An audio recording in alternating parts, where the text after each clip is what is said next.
You're listening to Everyday Humanity.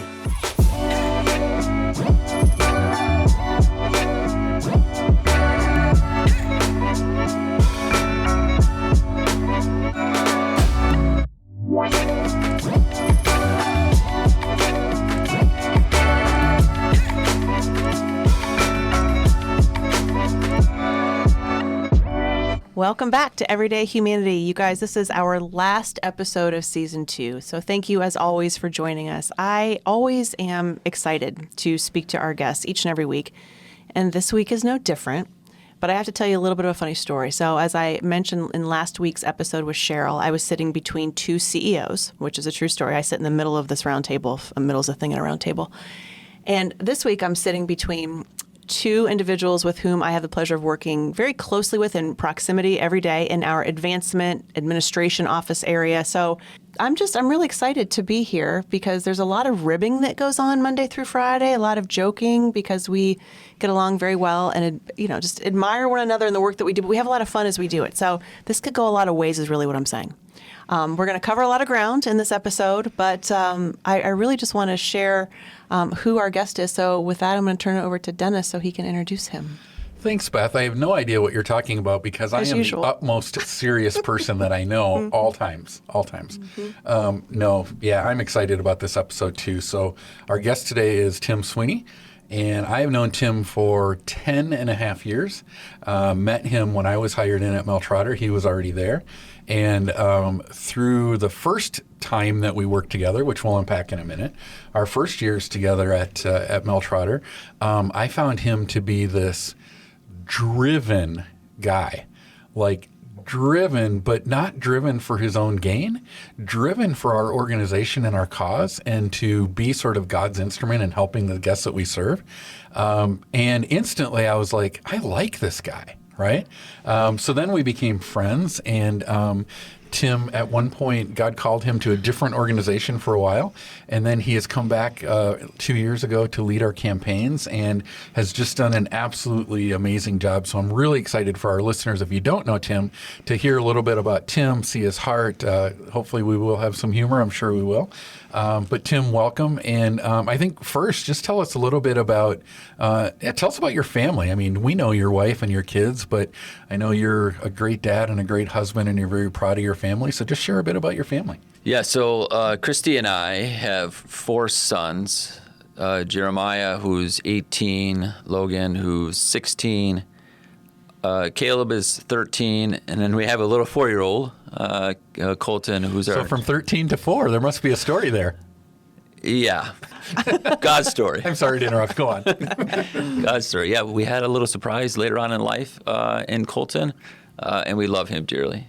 He makes us feel a lot younger than we are. Christy and I, actually, we married 20 years, May 25. Awesome. For listeners who don't know you, which might be rare because a lot of people know you here in West Michigan, can you talk a little bit about how you first came to Mel Trotter, right? Dennis talked about you predated both of us, obviously, and you were here for kind of a stint, and then you did a certain job function then, and it's evolved. So can you take us back a little bit?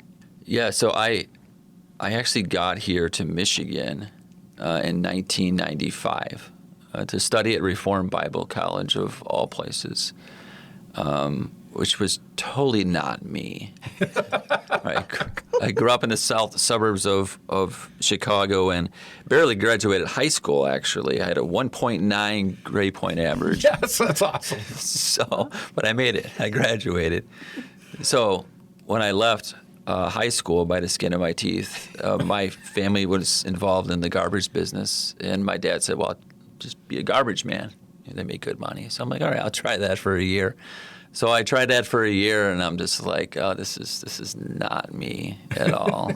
And I was not walking with the Lord at all during that season. I really walked away from the church and my faith during my garbage pickup days, I guess you can say. And it took a youth pastor to confront me and said, this isn't how you were raised. Mm-hmm. So for some reason, it was August 1995, 5, and they said, just come up and check out Reformed Bible College. I have 2 people that want to pay for you to go. Wow. Wow. All right. Yeah. So sure enough, I came up here and fell in love with Reformed Bible College. So I was there from 1995 till 2000. That's where I met Christy. Wow. I can't remember your question. How did you get to Mel Trotter? Yeah. And I want to pause here because I know you're getting that part of your story, but thank you for taking us back because, one, I didn't know all of that. But what's really interesting to me, we talked about this in our last interview with Cheryl Shook, is God directing our steps, right? Even when we don't know it, even when we are like, no offense, but clueless, because I was also at like 17, 18, 19, not living the life that I had been shown from my parents. I was just like, I'm just going to rebel here for a quick second. This is just what I'm going to do. And it took people pouring into me too, to say, you know what, you're made for more than this. Like, this is not who God created you to be. This is not what you were shown growing up. But, as parents now, we understand that obviously we have this unconditional love for our children, and that's okay, right? They come back eventually, and they have this belief that, you know what, I have value, I have mattering, I have worth, which I think is very similar for both of us because we lived a season of our lives where we didn't quite get that or believe that for ourselves, which is why now, at least for me, it's super imperative to share that with our guests because so many of them have never been poured into like that. So many of them believe that they're not worthy of that either. So I love that you shared that. And I think it just informs who we all are today. Yeah. So that took you on your journey. I'm sorry to interrupt it. You're still like 19, even though I know you're like almost 50 here, but keep us going. So how'd you get to Mel Trotter? So I actually got involved with Mel Trotter in 2009. I was first introduced to the homeless population at an internship in Roseland, which is in downtown Chicago, by a guy named Reverend Tony Van Zanten. And he agreed, as I was attending Reformed Bible College, to be my mentor for a summer. And that's when I began to fall in love with people who are in poverty, people who are homeless. So really got to see some really tough situations in Chicago. If you've ever been to Chicago, the homeless population is pretty, right? There's quite a few of them. So it was very overwhelming. So that's really when I fell in love with the homeless population. In 2009, I was actually unemployed in 2008 for a year. So actually, Dennis and I have similar stories. So I always say that God brought me out of unemployment to a rescue mission. Right. So that's when I started fundraising for Mel Trotter. Mm-hmm. And I was at Mel Trotter from 2009 till 2016 as a fundraiser, as a VP of development. And then in 2016, I felt God releasing me from Mel Trotter I didn't know at the time how long. Right. I didn't know exactly why, but God released me to Potter's House School to do their capital campaign. In 2019, Dennis and I kept in contact throughout those couple of years. But in 2019, having lunch with Dennis, we began to explore, like, what would it look like to come back and do this campaign that we just completed. And really, really felt God saying, yes, please go back. Your heart is here. You have gifts and talents that could be utilized during this campaign. I didn't realize that at the time, what we'd go through in order to get to $17 million, which we could talk about here as well, but didn't realize that I came back, what that goal would be and what we'd go through, right? Pandemic and everything else. So Tim is being who he is. He's being very humble. And I want to fill in some blanks for the listeners. So, my experience with Tim, his first stint, I guess, at Mel Trotter, was this is a guy who is really one of the best fundraisers, right? And because he cares so deeply about the mission and he's a relationship guy, he can remember the most obscure detail about one of our donors that, like most people, it would just pass. And he remembers it, and then he just doesn't remember it, but he acts on it, right? And so now a couple things about Tim's integrity as a person. So I can remember we were at a breakfast, and if I remember, it was supposed to be a breakfast with a donor. And the donor, for some reason, had a conflict and couldn't show up, so it was just Tim and I. And the night before, I had seen that there was this position open at Potter's House, and I knew that Tim had a heart for Mel Trotter and a heart for Potter's House. His kids go to school there. And I wondered if Tim would apply for that. And at that breakfast, Tim says, hey, there's an opening at Potter's House. And I'm like, uh-oh, where is this leading? And he shares that he and Christy feel like he should pray about this. I'm like, okay, pray about this. And I said, my only request is that to the extent that you're comfortable, that you just keep me in the loop. Well, you make that request. You don't really expect anybody to do it, right? Because it's their journey of where they're going to be employed or not be employed. And Tim did it. Every step of the way, he kept me informed. And when he was offered the job, I think it was a Friday night or something like that, he called me and just said, hey, we're torn. We've been offered this job and we're trying to discern this. And he invited me in. And I thought, wow, this is a person of incredible character and integrity. Now fast forward, he's got the job at Potter's House. Tim is keeping in touch with me on a weekly basis, helping me be a better CEO, like he did when he was employed there. So it would look like this. Hey, today is so-and-so's anniversary, so you might want to call them and wish them a happy anniversary. Hey, it's usually this time of year that we go and have coffee with this donor, and remember their passion is really for this at Mel Trotter, so remember to do that. And I'm like, this guy's not getting paid by Mel Trotter, and yet he is still working on behalf of this ministry. So then to Tim's point, we kept in touch. We had coffees, lunches, and as Mel Trotter is getting closer to a capital campaign, our conversation just evolved to another time of prayer. Like, what if God is saying, I brought you to Potter's House for this? And what if he's saying, now I'm bringing you to Mel Trotter for this? And Tim left Potter's House with the same amount of integrity and character as he did Mel Trotter. John Boy is the president there. And I think John, if he was sitting here, would say the same thing. Tim honored God in the way that he worked, but in the way that he left and in the way that he came. And I know you would never say that of yourself, so that's why I'm saying it for you. But that, frankly, has taught me a lot about character and integrity and humility. So a lot of people see Chicago Tim, and they don't realize sort of just the depth of who you are as a person and how you try to just follow God. So I'm really, really grateful. And I want our listeners to know that about you. So there wasn't a question in there anywhere, so I don't know where I'm going from here, Beth. You're filling in gaps, as you said. Oh, there we go. Yes, yes I'm a gap filler. Yes, you are. Dennis is more of a storyteller than I am. I am. That's Jesus sure. was a storyteller. He was. And you guys are saying things that if I can circle back when we first started that, I get the privilege of being in proximity to both of you every day. And these are facts, people. Like, you are absolutely a relational guy. And yes, you are very much a storyteller, which is why. Why are you laughing? Because we like stories around here.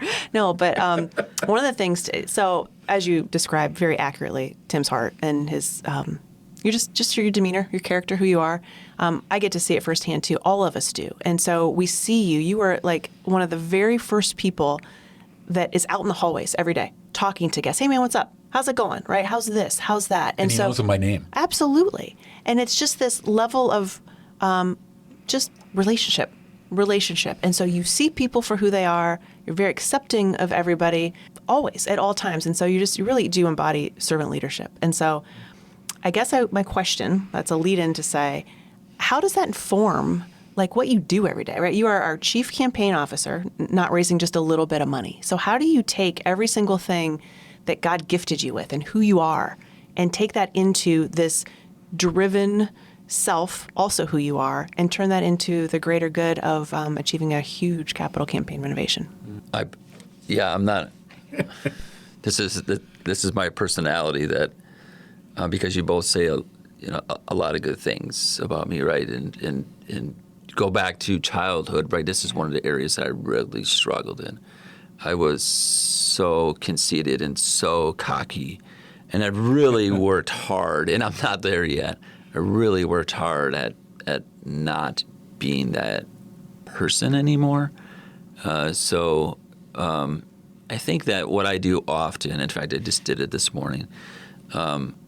Before I come into work, I always ask God to either break my or continue to break my heart for things that break His, right? And people will laugh at me sometimes, like, why do you always walk around so much in a mission, or part of it is I can't sit still. Yeah, There's that. ADHD perhaps. So I do have, as Dennis says, I do have ADHD. It runs in my family.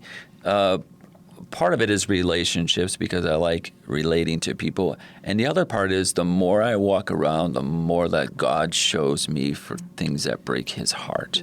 So an example of this would be that when I got back here in 2000. Oh, I was so hoping you would tell this story. Was it 2009? No, 3 years ago. Yeah, so 3 years ago.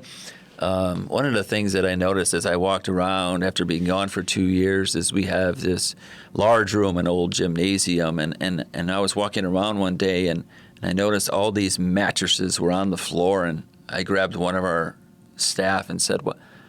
Who sleeps on these mats? And why are they on the ground?" And she explained to me that that's where the single women who are homeless, they sleep there. There's probably 30 or 40 mats on the ground. And God has really put me in a unique position at Mel Trotter of authority. So I went back to our executive leadership team, which Dennis and Beth and I sit on. Beth wasn't here yet. And I just broke down and said, and really this is really the heart of the campaign. God expects more from us. There's absolutely no dignity at all in having these 40 ladies lay on a mattress. We can do better. We have to do better, right? And that is the campaign. It wasn't the campaign to build these bunk beds, which ultimately that's what happened. But there was no dignity. There was no respect.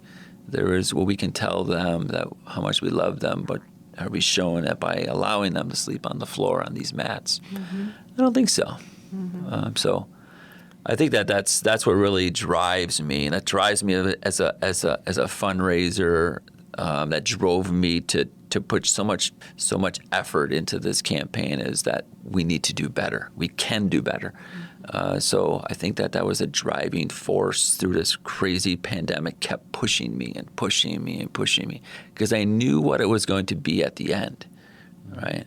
We had a couple revisions along the way. A couple? But we landed on a great product. So the listeners would, if you haven't seen it, come see it. Come see these suite style rooms, just like you would see at a college. They're just gorgeous. It just got dignity and respect and self-worth written all over them. Yeah. And the other part of Tim, so he was telling about the part where he saw these mats and he comes into executive leadership team meeting. The other part of Tim also took over because after the emotion of it, he's like, all right, and I've already done the math and it's going to cost $25,000 to get bunk beds for everybody so that nobody has to sleep on the floor anymore. And I think we're going to launch a separate campaign right now to get that done. And we all sort of sat there and we were like, oh, that's a lot of money. Yep. And I think God's going to bless and God's going to provide. And that campaign for $25,000 for bunk beds, actually God worked and provided $75,000, which allowed us to build more bunk beds, do more things to provide dignity, and provide beds at no cost to another sister organization that also had people on the ground. And it was like, so there was this emotional Tim whose heart was breaking for this, and then there was like, okay, so what are we going to do about it? All right, we're going to do a campaign, and we did it. You talked about this morning in our same page staff meeting, sort of the main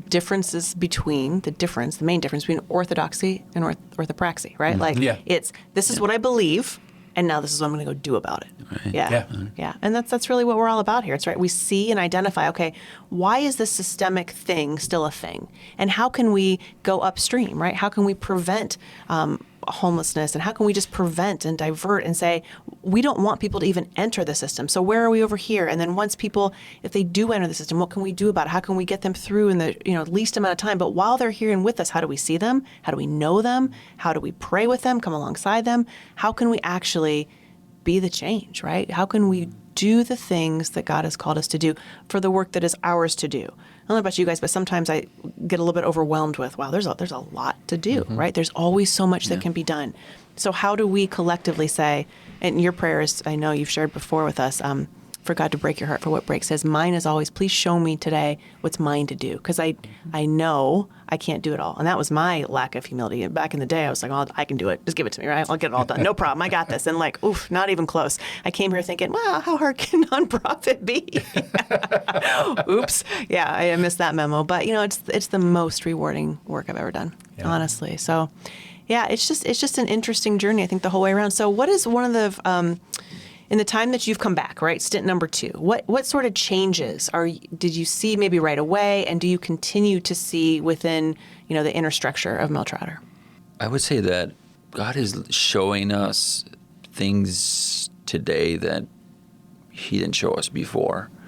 A lot of the things that we're doing today we didn't see before, and I think that God does that on purpose. Either you're, as a mission, are not ready for that, or the community's not ready for it. So take, for example, the shower unit that we have that goes out on outreach, right? That's like the only shower unit in the state of Michigan. Right. It's right here at Grand Rapids, right? So I would say that we've evolved into something that's, right, the experts, and I know we don't say this a lot, the experts in homelessness, that we're called to be that. Beth alluded to it a minute ago when she said that you're very relational and you're the first one in the hallway talking to the guest, and you do know so many of them by name. So I'm wondering if you would share a story about a guest that has just impacted your life, whether it was your first stint at Mel Trotter or currently, but just a story of a guest that just really impacted you. Yeah, I would say that we had a guy, I don't know what happened to him now. We'd have to go and research a little bit. We had a guy, his name was Steve, and Steve was a regular PI, so public inebriant. So instead of the guests going to a local hospital, those who are intoxicated, they come to Mel Trotter as long as they're medically cleared. We had a guy, his name was Steve, that used to come all the time. Every day he would come and be drunk, and he would recover, and then he would get out and then get drunk again. And this happened day after day after day after day. And then finally one day he wanted to get help. So he went through our program. Actually, he was a former chiropractor who lost it all. And he got into our program, graduated from our program, went out and went to Calvin Seminary under a leadership of a dear friend of mine, Pastor Joel Medenblink, who's the president there. He studied under him and graduated from there. And the last I knew, I'm not sure if he's still doing this, but he was one of the chaplains in a prison on the east side of the state. And why I bring that up today is just the pure resilience of our staff, specifically our nurses. So not only Steve, his cool story, but it's even a cooler story that our nurses just kept ministering. It didn't matter how many times Steve would come back, they just kept ministering to him. They had no idea that eventually Steve would become a pastor, right, at a prison of all places. So I would say between our nurses and Steve, both of their stories, really have touched me over the years. It also shows that, but God, right? You often hear but God. Now some people have counted Steve out, but God. Yeah. But God showed up. God showed up through our staff, right? Through our nurses, through Pastor Joel Medenblink at Calvin Seminary, through the donors who helped get him there, through there. And again, he's doing phenomenal out at a prison. Yeah. So Steve just retired. Oh. So I'm connected with him on some social media, and last week he just retired, and they had a retirement party for him. And but again, God just used him. And we often say internally that the world, society, our culture gives up on a lot of people that we serve at Mel Trotter. But God has never given up on any of us, including those that we serve that might be the hardest, meanest, sometimes smelliest cases. And if God doesn't give up on someone, then we're not either. So to your point, right, our nurses could have given up on Steve. Yeah. Because when you go year of this kind of behavior and this kind of repetitive, right? You can say, well, he will never change. She will never change. But that's not God's economy. And God's calling us to say, nope, we're not going to give up either, and we're going to be here, and we're going to walk, and then he becomes a pastor. I mean, how cool is that, right? That's like a story you'd read about in the Bible. Yeah. Yeah. So what, I've been asking this a lot on this podcast and other places.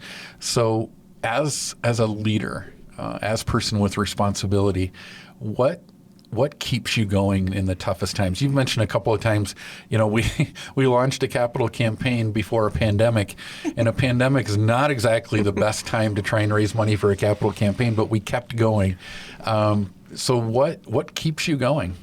I would say when I struggle the most without lack of sleep in the evening, it's because of the people that I have built relationship with that are on the streets.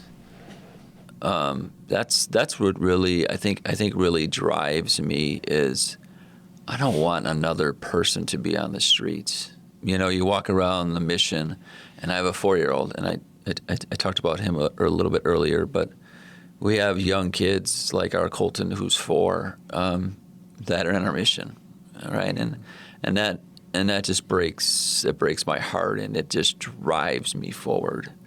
Right. I often talk about I don't need any accolades from anybody at Mel Trotter.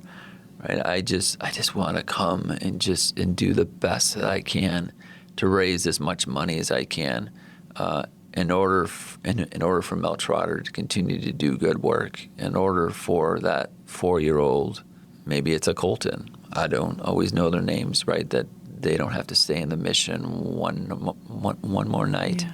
I can't imagine staying in the mission overnight with my kids. Yeah. You guys both know Ryan, my husband, and he went on outreach.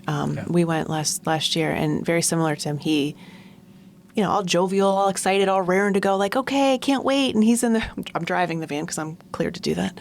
And might be a topic for another day. But I'm behind the wheel of our outreach van, and Ryan was in the front, and we were on outreach looking for folks, right, that might need supplies and might need to come into the mission, and just we're out and about. And we brought a young man into the outreach van with us who said he wanted to go back to the mission. I said, great. So he's in the back of the vehicle, and Ryan's chatty, and where are you from? Tell me your story. What's your name? And just engaging. And we brought him to the men's entrance, which was not under construction at the time. And Ryan got out, and I saw them shake hands and hug, and then he got back in the van and immediately started crying, like broke down crying. I'm like, is it my driving? I don't. And I knew it wasn't. I kid because this stuff is kind of hard for me too. And he just said that could be Chase. That could be my son, his son, right? Who is early 20s, who thinks they got the world by, like, I got this, right? I was raised in a good family. I had everything that I needed. And this was this kid's story as well. And he said, I just made some bad choices. I started hanging out with the wrong crowd. And our kids sometimes just become absolutely enamored in ways that, despite our best parenting efforts, we can't control that. And yet we see them starting to go down this slippery slope. And that was this kid's story. And he shared it with Ryan, and he just broke down and said, I can't stand to think of Chase here. There's got to be something that we can do so that this doesn't happen to any other father's son, right? And those are the things that we see all the time. And I look at some of our vets in our mission, the veterans wing, and I look at them and I think that could be my dad, right? It's putting a human element, being proximate to our guests, understanding their stories, that they are sons and daughters and mothers and fathers and people in the world that God also made, right? That have plans and a purpose. And we're like, this isn't right, to your point. This is not okay. And we have to step into what God has called us to do and make a difference so that doesn't happen. So it's just, I love hearing you share this, because in the world of what we do every day, right? It's like, okay, did you call this donor? Did you send this person a thank you note? It's the things that need done, but yet this is the heart behind it. In the last podcast with Cheryl, we were talking a little bit about leadership, and Cheryl articulated very well this idea as a leader that's leading an organization that you have some gifts and expertise in certain things, but that true leadership is to understand where your gifts are and then to create room for other experts to come in and do things. So I want to take maybe a little bit of a fun turn with this, because as a CEO of the organization, I was able to bring in two very high-powered, relational, dynamic people in the two of you, Beth and Tim, right? And there's a lot of overlap in your space. So sometimes I joke with the team, I'm like, I'm just going to watch these two and I'm going to eat popcorn and enjoy the show, right? Because you both are so passionate and so driven, and you both talk with your hands, and right, you both do this. So what has it been like for you two to find that that way to work together on behalf of this ministry and our guests, when you both have like these great ideas and there's some overlap in fundraising and stuff? So what has it been like for you two to form, because from where I sit, I see this really beautiful, cool relationship that's developed between you two, but I also have sat back and watched some times where it was like, oh, that might be a little rocky, but you've got such the strong relationship. So what has that been like? Now I'm going to eat popcorn and listen to your... Well, you're our guest, Tim. You can go first. Eye roll for those who are listening. Yeah, I can go over that. I think it could become a problem in some situations. I think that you've hired two people that are not here for themselves. Yes. Right, and that's the biggest difference. We are not, I said this before, we are not here, I'm going to speak for Beth for a minute, for our own accolades. I mean, right, it's just, yeah. So I think that we have mutual respect for each other.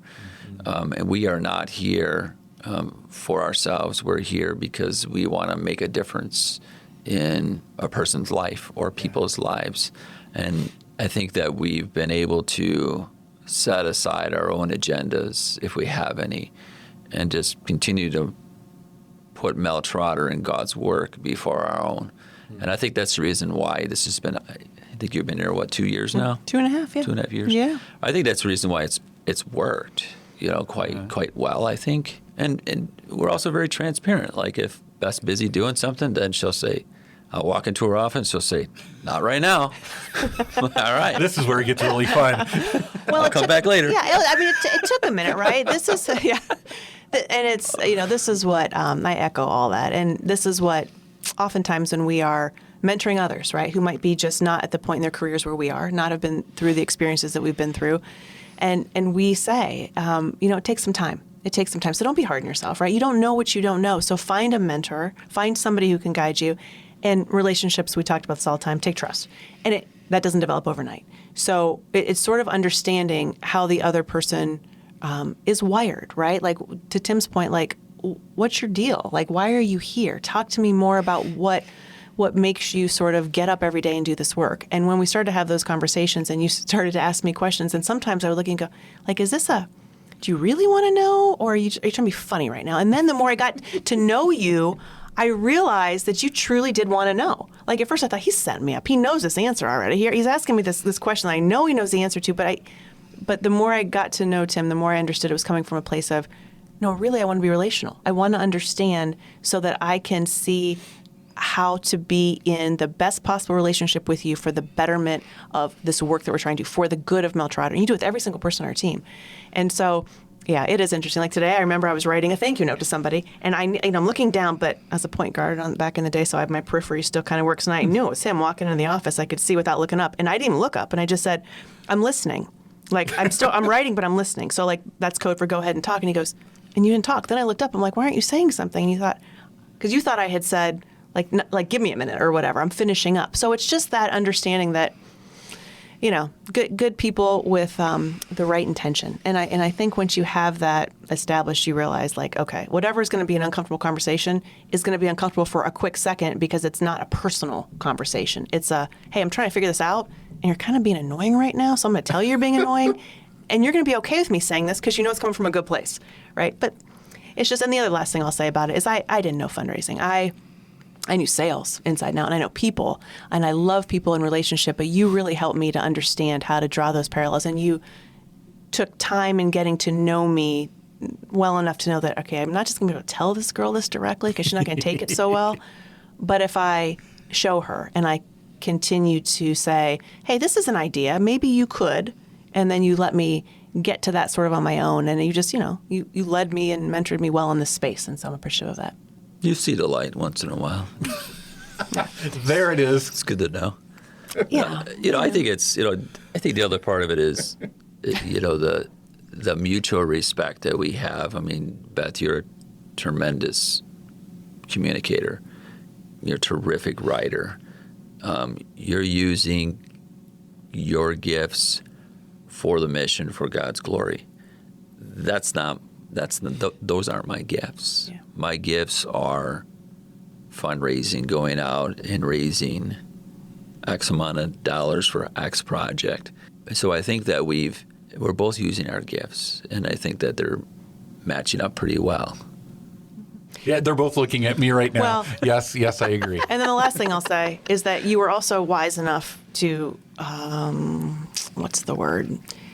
encourage, gently / constantly encourage me that we need a director of development. And you're 100% right in the hire that we put in place. So Seth is awesome. But, it does create the right structure. It created I'm looking back and I'm going, was this really for Mel Trotter? I was like, basically, so you don't have to come to me directly all the time because you're like, you got a buffer now, right? That's a good point. I just go to Seth. Yeah, you just go to Seth. Like, I can bypass Beth altogether. But no, it works out really well. And when you've got the right people, we talk about this a lot too.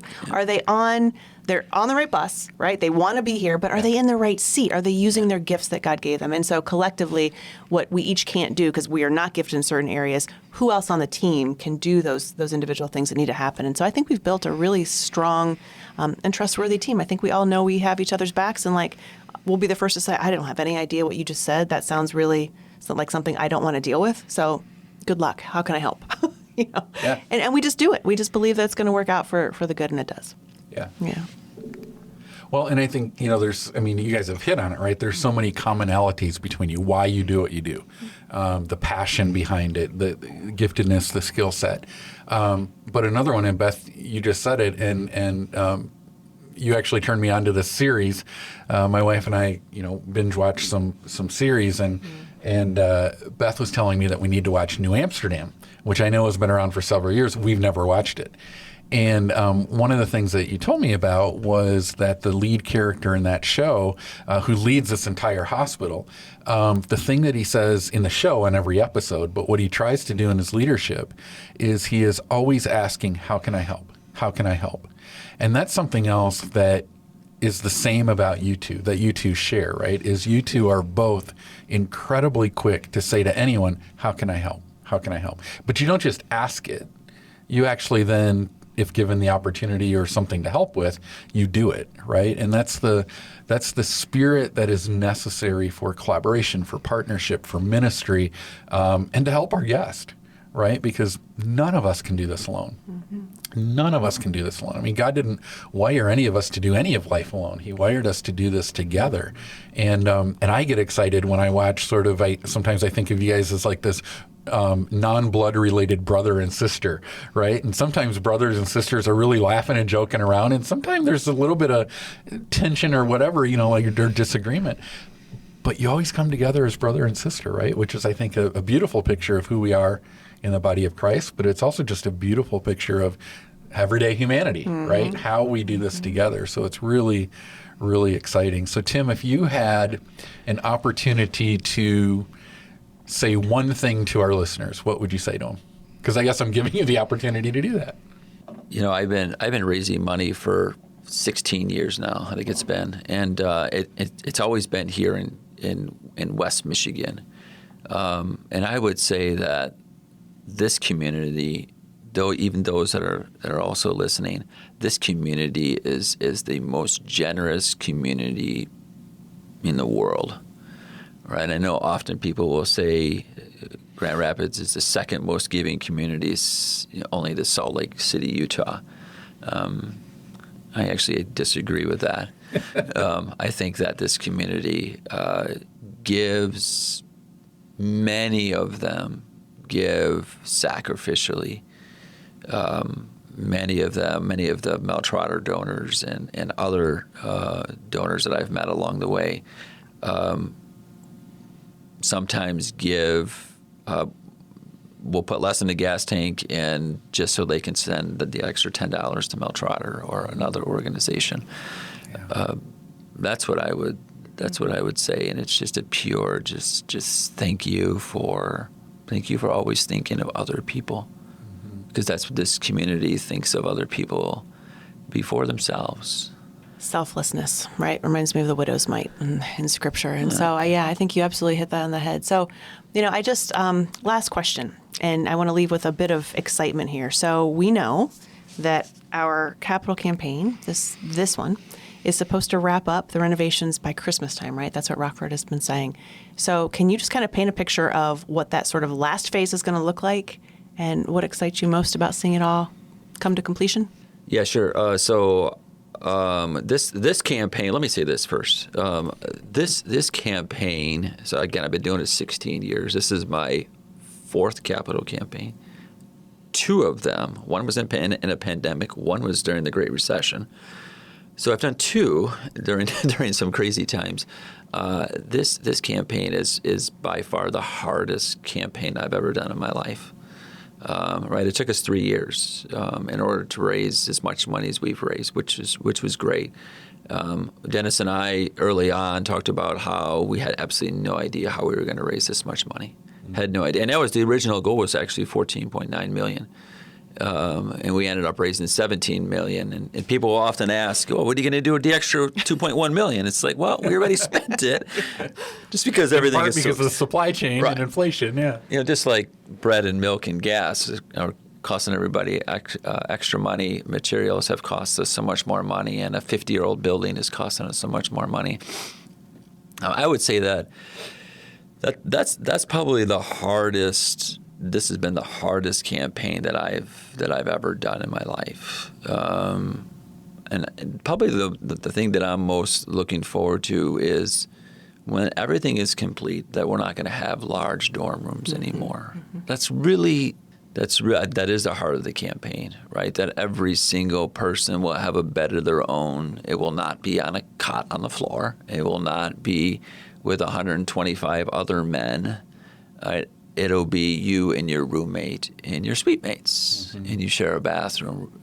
I mean, Dennis and I often talk about this. We are one of the, if not the, mission across the country that has these suite style rooms now, right? That's what I'm really looking forward to. That these men and women will have their own space. They won't be sleeping with a whole bunch of other people, and I'm just fired up about that, and just fired up about what God's going to do next, right? As we pray and have meetings and conversations with people, right? God's not done. God's really going to do some really remarkable things. And I'm sure you'll cover that on some future podcasts, but stay tuned for that. It's God's really going to do some amazing stuff, right? We really took care of a lot of the things that we needed to take care of downtown.